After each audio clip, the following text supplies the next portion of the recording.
आनंदपुर राज्य के आजमगढ़ इलाके में एक बेहद ही गरीब लेकिन ईमानदार किसान रामू रहा करता था। एक दिन वो अपने खेत में हल चला ही रहा था कि तभी वहाँ पर गांव के सरपंच आए और उससे कहने लगे, अरे रामू, पता नहीं तुम्हारा क्या होगा।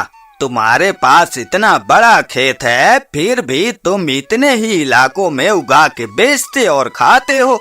अरे ऐसा क्यों भाई? अगर तुम अपना पूरा खेत इस्तेमाल करोगे तो जल्दी करोड़पति बन जाओगे। अपना खेती का काम बढ़ाओ भाई। अरे वो अपना गांव का हरिया देखा? पिछले साल उसने खेती में इतना बड़ा फायदा किया कि आज वह 2 बड़े बंगले का मालिक है। अरे सरपंच जी, आपको तो पता ही है ना, 2 रोटी से तो पेट भर ही जाता है, तो फिर ज्यादा कमाने का क्या फायदा? लेकिन सरपंच जी, मुझे लगता है आपको बड़ा ही लालच है। देखिए सरपंच जी, लालच बुरी बला है। मुझे पता है अगर मैं पूरा खेत इस्तेमाल करता हूँ तो मैं ज्यादा कमा सकता हूँ, लेकिन मुझे ज्यादा लालच नहीं है।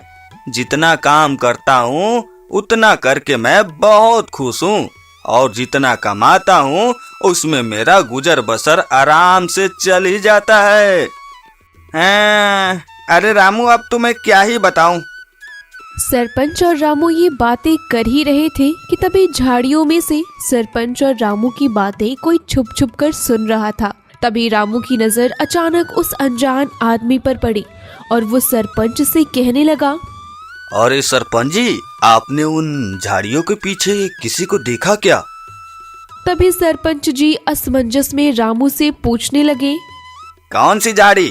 तुम किन झाड़ियों की बात कर रहे हो भाई? यहाँ पर तो कोई झाड़ियाँ ही नहीं है। तुम्हारा दिमाग तो ठीक है ना, कि गरीबी के वजह से दिमाग खराब हो गया है? अरे नहीं नहीं नहीं सरपंच जी, मैंने देखा उन झाड़ियों के पीछे से कोई हमारी बातें छुप छुप के सुन रहा था। लगता है कुछ गड़बड़ है। अरे रामू, कोई गड़बड़ नहीं है। तू अपना काम बढ़ाने के बारे में सोच, अपनी खेती से ज्यादा मुनाफा कमाने के बारे में सोच। मुझे यकीन है तू एक दिन गांव का सबसे अमीर किसान जरूर बनेगा। अरे सरपंच जी, अगर 2 रोटी में पेट भर जाता है तो गांव का सबसे अमीर किसान बनकर मैं क्या करूंगा? देखिए सरपंच जी, अगर इंसान को संतुष्टि नहीं है तो ज्यादा पैसे उसके किस काम के? वैसे भी ज्यादा पैसे कमाने से इंसान का दिमाग खराब हो जाता है। उससे अच्छा क्यों न जितनी जरूरत हो उतना ही कमाया जाए। इससे हमारा दिमागी संतुलन भी ठीक रहता है और जिंदगी में शांति भी बनी रहती है। क्यों, सही बात है ना सरपंच जी? अरे भाई, वो सब छोड़ और मेरी बात ध्यान से सुन। दरअसल मेरे पास तुम्हारे लिए एक बहुत बड़ा काम है, करोगे? अच्छा, हाँ बताइए बताइए सरपंच जी, क्या काम है? दरअसल रामू, पिछले हफ्ते मेरे घर पर जबलपुर गांव के मुखिया रतन लाल जी आए थे और उनको गेहूं की 100 बोरियां चाहिए। तो क्या तुम उनको गेहूं की 100 बोरियां बेच सकते हो? सरपंच की बात सुनकर रामू सोचने लगा। तभी सरपंच ने रामू को हिलाते हुए पूछा, अरे रामू, कहाँ खो गए? बताओ बताओ, क्या तुम गेहूं की 100 बोरियां बेचने के लिए तैयार हो? सोच लेना, यह बहुत फायदे का सौदा है। लेकिन अगर तुम उनको 100 बोरियां बेचते हो तो तुम्हें बहुत बड़ा मुनाफा होगा। अरे सरपंच जी, बात तो आप सही कह रहे हैं, लेकिन मैं सोच रहा हूँ कि क्या मैं 100 बोरी गेहूं उगा सकता हूँ, और वह भी इतने कम समय में? अरे भाई, समय की कोई पाबंदी है ही नहीं। जब तुम्हारे खेत में गेहूं तैयार हो जाए तब तुम मुझे बोल देना। मैं जबलपुर गांव के मुखिया से बात कर लूंगा और वह तुम्हारा पूरा माल उठा लेंगे। तुम तो बस यह बताओ कि क्या तुम इस काम को करने के लिए तैयार हो? और हाँ, पैसों की फिक्र मत करना, आदमी बिल्कुल सही है। तुम्हारे पैसे तुम्हें मिलकर रहेंगे रामू। अच्छा सरपंच जी, ठीक है, कोई बात नहीं। आप जबलपुर गांव के मुखिया से मुझे मिलवा सकते हैं क्या? अगर आप उनसे मुझे मिलवा सकते हैं तो आगे की बात करके हम सौदा पक्का कर सकते हैं। अरे भाई रामू, तुम उसकी बिल्कुल फिक्र मत करो, वह सब मैंने तय कर लिया है। तुम तो बस गेहूं की 100 बोरियां तैयार रखो और जल्दी बड़ा आदमी बनने की सोचो भाई। चलो अब मैं चलता हूँ। सरपंच जी वहां से चले गए और रामू मन ही मन खुश होकर मुस्कुराने लगा। इधर रामू घर आ गया और घर आते ही अपनी पत्नी सीता को बुलाते हुए कहने लगा, अरे सीता, सीता सुनो तो सही, एक गिलास पानी लेकर आओ। आज तो बहुत थकान हुई है, लेकिन आज एक बहुत बड़ा काम भी हुआ है। सरपंच जी ने मुझ पर मेहरबानी करके मेरे लिए इतना बड़ा काम जो लाया है। तभी रामू की पत्नी सीता वहां पर आई और रामू को पानी का गिलास थमाते हुए पूछने लगी, अजी क्या हुआ? रोज तो आप इतनी जल्दी खेत से वापस तो आते नहीं हैं। आज आप इतनी जल्दी कैसे आ गए? सब कुछ ठीक तो है ना? अरे हाँ हाँ सीता, सब कुछ ठीक है। मुझे तुम्हें एक बहुत बड़ी खुशखबरी देनी है सीता। खुशखबर? अरे बताइए ना, बताइए क्या बात है जी। और आप काफी ज्यादा खुश नजर आ रहे हैं, मतलब खुशखबरी कुछ ज्यादा ही बड़ी है। हाँ हाँ सीता, खुशखबरी वाकई में काफी ज्यादा बड़ी है। दरअसल बात यह है कि आज खेत में काम करते करते सरपंच जी से मिला और उन्होंने मुझे बताया कि जबलपुर गांव के मुखिया को 100 बोरी गेहूं चाहिए और यह पूरा काम उन्होंने मुझे दिया है। अब जल्दी हमारे पास बहुत सारे पैसे आएंगे सीता। रामू की ये बात सुनकर सीता खुशी से उछल पड़ी और रामू से कहने लगी, क्या ये आप क्या कह रहे हो? ये तो वाकई में बहुत बड़ी खुशखबरी है। अजी मैं क्या कहती हूँ, याद है पिछली बार हम मेले में गए थे और वहाँ पर मुझे एक साड़ी पसंद आई थी, तो क्या आप वैसी साड़ी मेरे लिए खरीदोगे? मेरा बरसों से सपना है कि जब भी हमारे पास ज़्यादा पैसे आएंगे तो मैं उस साड़ी को खरीदूंगी। इतने सालों में हाथ तंग था, ज़्यादा पैसे आते नहीं थे, लेकिन अब जब आपको इतना बड़ा काम मिला है तो क्या आप वो मेरे लिए साड़ी खरीद दोगे ना? अरे हाँ, क्यों नहीं क्यों नहीं। और हमारा बाल गोपाल कहाँ है? उसे भी तो उस मेले से कुछ खरीदना था ना, लेकिन तब पैसे ना होने की वजह से मैं खरीद नहीं पाया। एक काम करो, हमारे बाल गोपाल को बुला लो। वैसे है कहाँ हमारा बाल गोपाल? दिखाई नहीं दे रहा। अजी किशन तो बाहर खेलने गया है, रुकिए मैं उसे बुलाकर लाती हूँ। तभी सीता किशन को बुलाने चली गई। किशन घर में आया और रामू को देखकर पूछने लगा, अरे पिताजी, आप इस वक्त घर पर? क्या हुआ? सब कुछ ठीक तो है ना? अरे हाँ हाँ मेरे बेटे, सब कुछ ठीक है, लेकिन मुझे तुम्हें एक बड़ी खुशखबरी देना है बेटे। खुशखबरी? कौन सी खुशखबरी पिताजी? बेटा, याद है पिछली बार हम जब मेले गए थे और तुम्हें कोई खिलौना पसंद आया था? हाँ हाँ हाँ याद आया पिताजी, लेकिन तब पैसे कम होने की वजह से आप वो खिलौना खरीद नहीं पाए थे।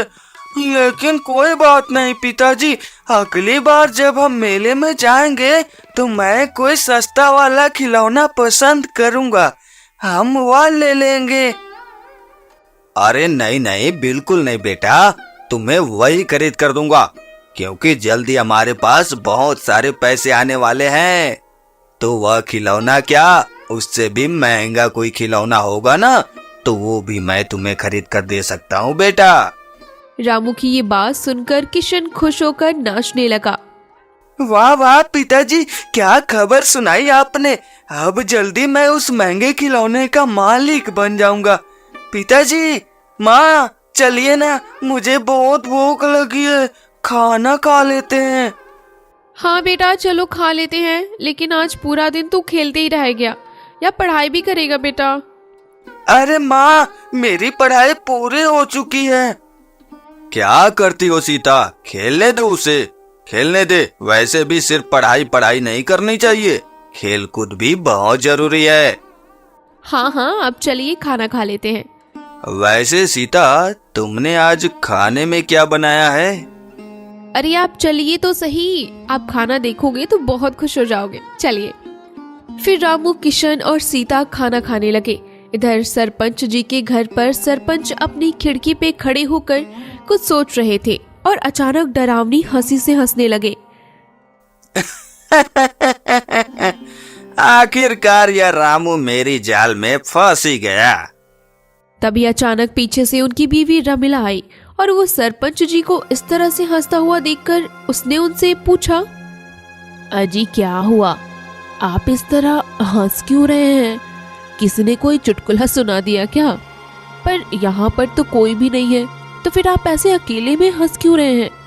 सब कुछ ठीक तो है ना? आपका दिमाग तो ठीक है ना? अरे ऐसी कोई बात नहीं है रमीला, लेकिन मैं खुश इसलिए हूँ क्योंकि अब एक पुराना हिसाब चुकता करने का वक्त आ चुका है। अच्छा, कौन सा पुराना हिसाब? याद रखिए, आप जो करेंगे ना वही सामने से पाओगे, तो ज्यादा खुश मत होइए। वैसे बताइए, आप क्या सोच रहे थे? तभी सरपंच ने रमीला की ओर देखकर कहा, अरे नहीं नहीं नहीं रमीला, यह बात मैं किसी से नहीं कह सकता, क्योंकि यह बात एक बहुत बड़ी और गहरे रहस्य की बात है। लेकिन एक बात तो तय है, अब वह काम से गया। रमीला जी ने सरपंच जी से पूछा, आपके दिमाग में क्या चल रहा है?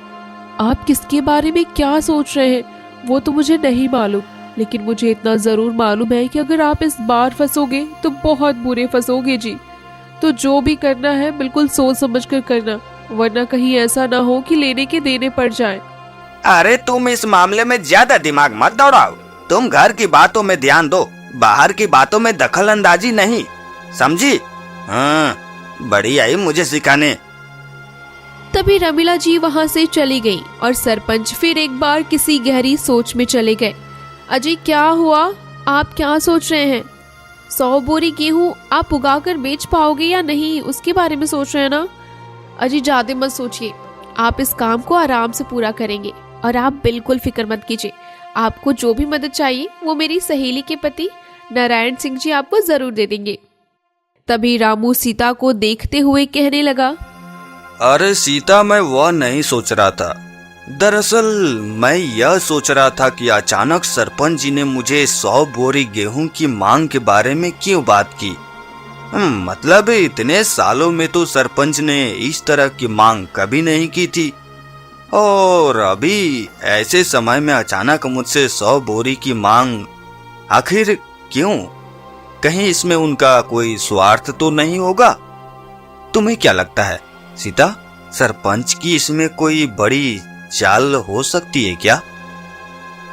रामू की ये बात सुनकर सीता अपनी गर्दन ना में हिलाते हुए कहने लगी, अरे आप तो बहुत ही नकारात्मक सोच रहे हैं। आप ऐसा सोचिए ना कि सरपंच जी की पहचान से हमें इतना बड़ा काम मिला, तो क्यों ना गेहूं उगाने के काम पर ध्यान दें। सीता और रामू बात कर ही रहे थे कि तभी अचानक रामू अपने घर की खिड़की में किसी अनजान इंसान का साया देखा।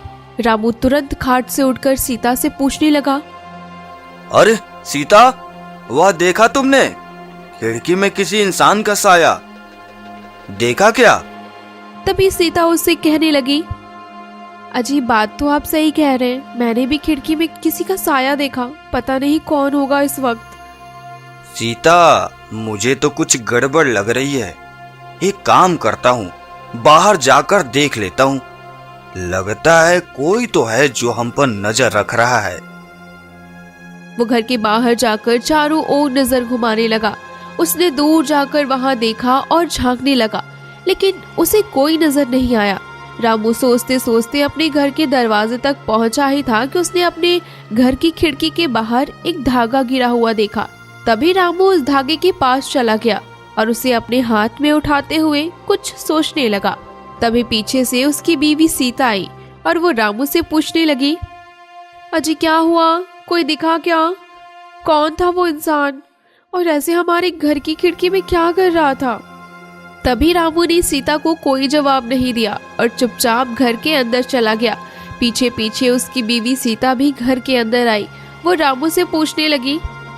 तभी रामू सीता से कहने लगा, सीता, गड़बड़ तो बहुत लग रही है। मुझे लगता है कि सरपंच जी हमारे साथ कोई बहुत बड़ा खेल खेल रहे हैं। हमें इस सौदे को पूरा करने में बहुत सावधानी रखनी पड़ेगी। अरे फिर आप नकारात्मक सोचने लगे। मैंने कहा था ना कि सौदे में कोई गड़बड़ नहीं है। ये तो सरपंच जी का बड़प्पन है जो उन्होंने इतना बड़ा काम आपको दिया है। आप नकारात्मक बिल्कुल मत सोचिए और ये सोचिए कि जल्दी हम अमीर बनने वाले हैं। सीता, वह अमीर बनने वाली बात तो ठीक है, लेकिन एक बात याद रखना, ज्यादा लालच बुरी बला होती है। मुझे पूरा यकीन है कि कोई भी आदमी किसी का भी यूं ही फायदा नहीं कराता। उसमें उसका भी कोई बहुत बड़ा स्वार्थ छुपा होता है। बस एक बार यह पता चल जाए कि सरपंच जी के दिल में क्या चल रहा है तो पूरी बात साफ हो जाए। लेकिन पता कैसे लगाऊं? अजय, लेकिन आप इतना यकीन के साथ कैसे कह सकते हैं कि इस सौदे के पीछे सरपंच जी का कुछ और ही स्वार्थ है? सीता, वक्त आने पर सब पता चल जाएगा। चलो अब सो जाते हैं। लेकिन एक बात तो तय है, सरपंच जी का शुरू किया हुआ यह खेल अब मैं खत्म करूंगा।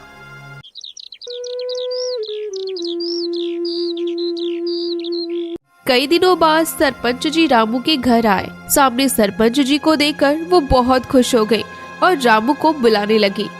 अजी देखिए तो सही कौन आया है। तभी रामू अंदर से आवाज देते हुए पूछने लगा, अरे कौन है सीता, बताओ तो सही। अजी गांव के सरपंच साहब आए हैं, देखिए देखिए।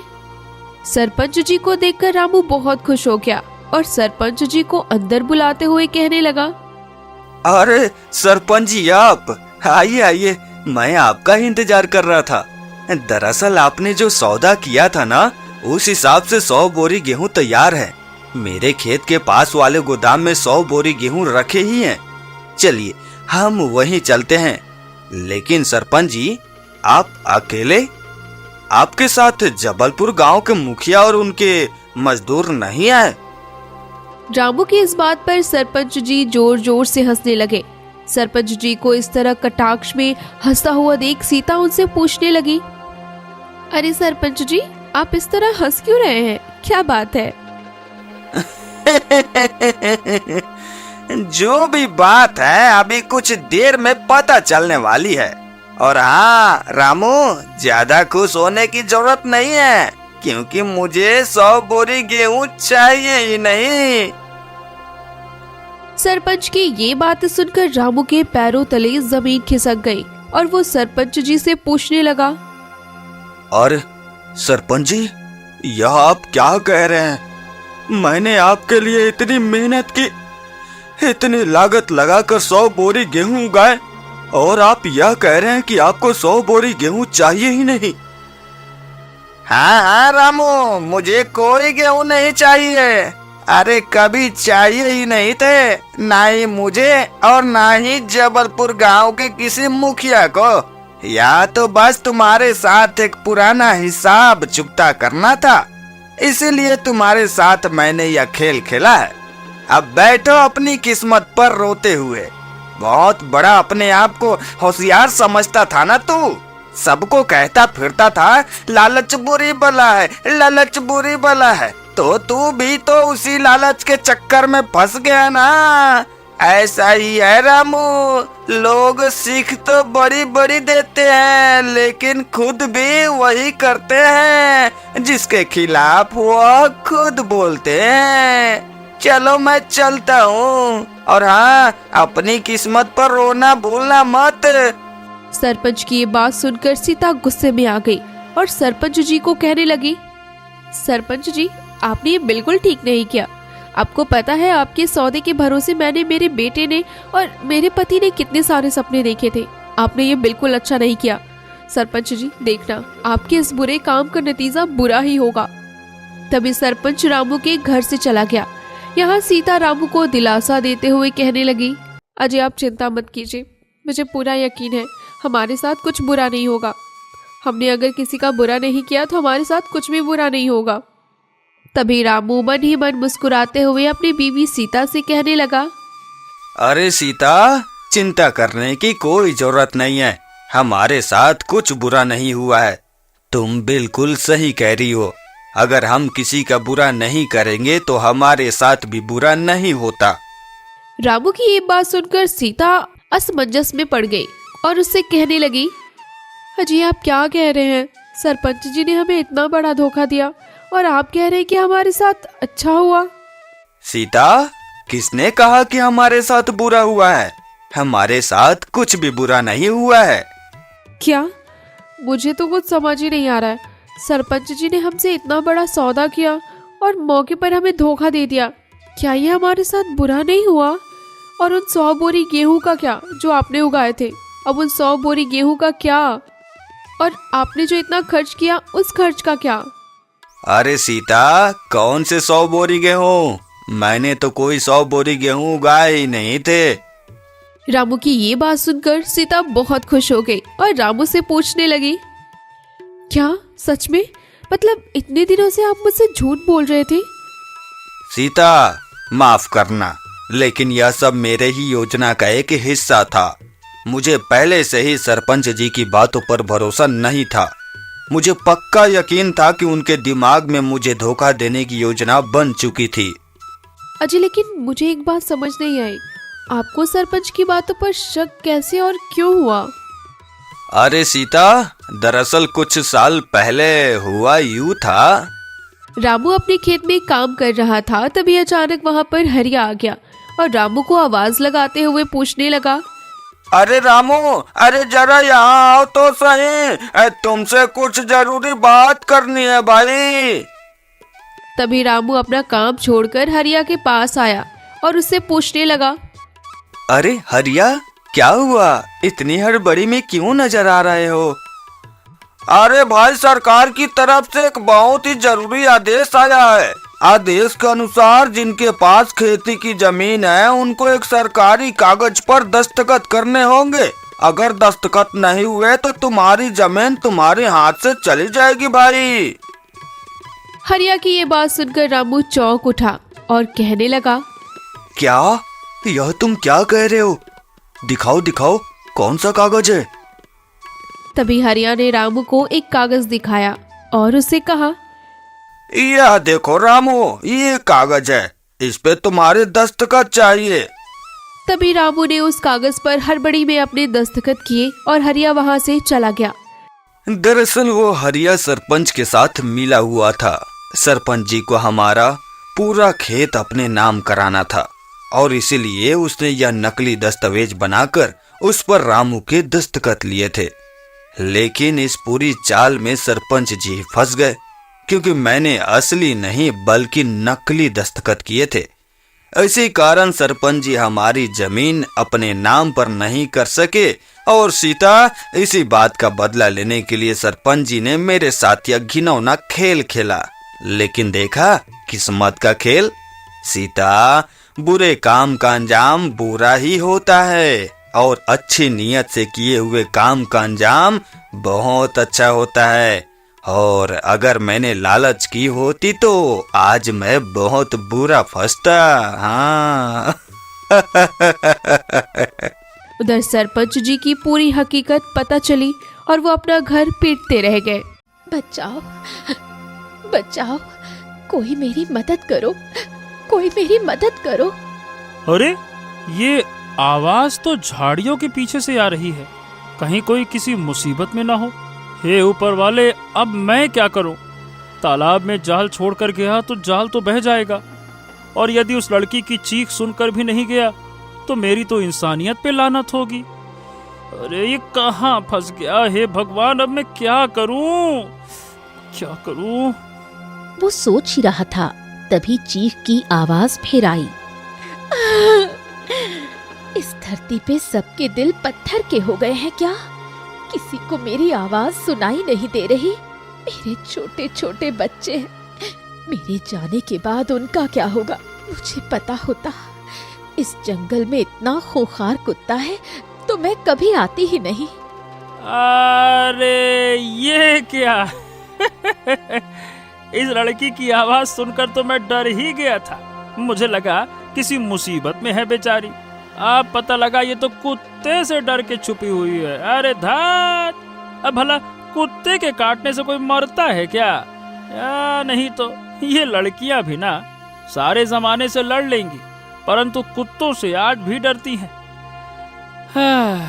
चलो बेचारी को बचाता हूँ, कहीं ऐसा न हो कि कुत्ते के काटने से पहले कुत्ते के डर से ही मर जाएं और बेचारी के छोटे छोटे बच्चे कहीं सच में अनाथ न हो जाएं। चलो। वो जाल अच्छे से तालाब में फंसाकर झाड़ियों की ओर चल दिया, परंतु उसको कहीं भी कुछ नजर नहीं आया। कहाँ है? आवाज तो यहीं से आ रही थी, लेकिन यहाँ तो कोई नहीं है। वो चलते चलते जंगल की ओर चल दिया और चलते चलते उसको पता ही नहीं लगा वो कितनी दूर आ गया था। एक अजीब सी गंध थी जो उसके दिमाग में चढ़ रही थी। उसके कदम आगे बढ़ने पर मजबूर हो रहे थे। उसने एक बार रास्ते की तरफ नजर दौड़ाई। वो बहुत आगे आ गया था। फिर उसके दिल में ख्याल आया। वो दोनों चलते चलते आगे बढ़ रहे थे। अचानक मिट्टी गीली होने लगी। अरे ये क्या? यहाँ तो बारिश भी नहीं हुई है, फिर यहाँ की मिट्टी इतनी गीली क्यों है? सब जगह की मिट्टी एक जैसी ही तो है। लगता है आप इस जंगल में पहली बार आए हैं। अरे नहीं भाई, पीछे की मिट्टी तो सूखी हुई है। देखो तुम, देखो। रोहन ने जैसे ही मुड़कर देखा तो हैरान रह गया। अब पीछे की मिट्टी भी गीली नजर आ रही थी। अरे अरे दादा रे दादा, ये कैसे हुआ? अभी तो मिट्टी सूखी थी। हे भगवान, कहीं कहीं मैं दिन में सपना तो नहीं देख रहा? ये जिस मिट्टी पे चल रहा हूँ वही देखते देखते आंखों के सामने बदल रही है। ये क्या चक्कर है? उसको थोड़ा शक हुआ। उसने कालिका से कहा, वैसे तो तुम बड़ी शांत लग रही हो। अभी कुछ देर पहले चीख रही थी। वो चीखने वाली वो तुम ही थी कि या फिर कोई और? चीखी तो मैं ही थी, परंतु जब से आपका साथ मिला है तब से मुझे सुकून मिला है। आपके साथ भय लग ही नहीं रहा। अरे अरे अरे, ये क्या बोल रही हो? अभी तो तुम बोल रही थी कि तुम्हारे बच्चे रो रहे होंगे, बेचारे कहीं अनाथ ना हो जाएं, और अब तुम दूसरे मर्द पे अपनी नजर डाल रही हो, वो भी गलत तरीके से, हैं? अरे ऐसा किसने बोला? जिसके बच्चे हों और उसका पति भी हो। ओह, तो क्या तुम्हारा पति नहीं है? अच्छा, मतलब क्या हुआ था तुम्हारे पति को? मेरे पति को? अरे हाँ, उनको तो बहुत तेज बुखार हुआ था और वो मुझे और मेरी बेटी को छोड़कर मर गए। ओह, हे भगवान, हे भगवान, बहुत बुरा हुआ तुम्हारे साथ। मतलब ऐसा किसी के साथ होता है क्या? वैसे मैं सही बताऊं, मैंने कभी सुना नहीं कि कोई बुखार से इतनी जल्दी मर जाता है। पर अब भगवान जो न कराए भैया, अब भाग्य में जो लिखा होता है वही होता है ना। वो क्या कहते हैं कि किस्मत में यदि मृत्यु ठोकर लगने से लिखी है तो ठोकर लग के ही होगी। अब तुम ही बताओ भला, ठोकर लगने से कोई मर सकता है क्या? बताओ भला, ऐसा कभी सुना है क्या? मैंने तो कभी नहीं सुना। पता नहीं आजकल काहे काहे से क्या हो जाए। कितना बोलता है ये। जी तो करता है अभी इसको भून कर खा जाऊं। बस थोड़ी सी और दूरी, फिर उसके बाद मेरी बेटी और मैं इसको अपना भोजन बनाएंगे। रोहन हर चीज से अनजान उस अनजान लड़की के साथ चलता जा रहा था, बिना ये सोचे कि वो कितनी खतरनाक लड़की है। कुछ ही देर में वो एक गुफा के पास पहुंच गए। यही रहती हूँ मैं अपनी बेटी के साथ। हैं? गुफा में? ए भाई, गुफा में कोई इंसान रह सकता है क्या? हाँ, परंतु मजबूरी में रहना भी पड़ता है। चलो ठीक है, अब तुम अंदर जाओ और अपनी बेटी के पास ही रहना। छोटी सी बच्ची बेचारी अकेली गुफा में डर जाएगी। जाओ। तुमको कैसे पता मेरी छोटी सी बेटी है? अरे भाई, तुम जवान हो तो तुम्हारी बेटी छोटी ही होगी ना। अचानक सूरज की आखिरी किरण छुप गई और अंदर से एक लड़की की आवाज आई, अंदर आओ माँ, सूरज की आखिरी किरण भी छुप गई है। आपका कोई असली रूप देख लेगा।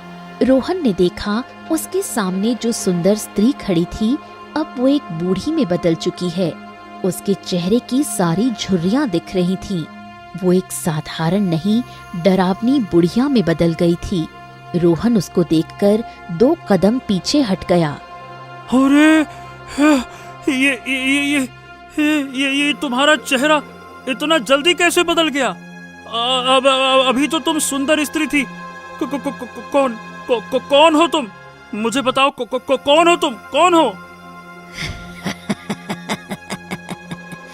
मैं कालिका हूँ, तुम्हारी कयामत साथ लेकर आई हूँ। जिस मासूम आवाज को सुनकर तुम मेरे माया जाल में फंसकर यहाँ तक आए हो, मैं वही कालिका हूँ। हाँ। कलिका? कलिका? तुम सच में कलिका हो? वही कलिका जिसके बारे में मेरी दादी ने मुझे बताया था। मेरी दादी कहती थी कि वो कड़क घाटवन में रहती है। क्या ये कड़क घाटवन है? यही कड़क घाटवन है। कालिका बेटी, जरा आग जलाओ, इसका मांस भूनना है। अब मेरी सुंदरता एक इंसान का मांस खाने के बाद ही जवानी में बदलती है, वो भी सिर्फ दिन दिन के लिए। जैसे ही रात होती है मेरा असली चेहरा सबके सामने आ जाता है। माँ, आप तो कहती थी हम इंसानी मांस बस पूर्णिमा को ही खाते हैं, क्योंकि हम आदमखोर नहीं हैं, बस उनकी तरह लगते हैं। फिर आप आए दिन ये इतने इंसानी मांस क्यों खा रही हो? क्योंकि अब मैं 300 वर्ष की जो हो गई हूँ। हमारे यहाँ 200 साल तक इंसान जवान रहता है, उसके बाद बुढ़ापे में बदल जाता है। अब मुझे जवान रहना है तो इंसानी मांस खाना ही होगा। माँ, मैं तो अभी केवल 100 साल की ही हूँ, परंतु जब आप रोज इंसानी मांस खाती हैं तो मैं भी खा लेती हूँ। अब मुझे भी आदत हो गई है। मेरा बुढ़ापा शुरू होने से पहले ही मैं बुढ़ापे को दूर भगा दूंगी। उन दोनों माँ बेटियों ने आग जलाई, उसमें बड़ा सा पतीला रखा और रोहन के पास चाकू लेकर आ गईं।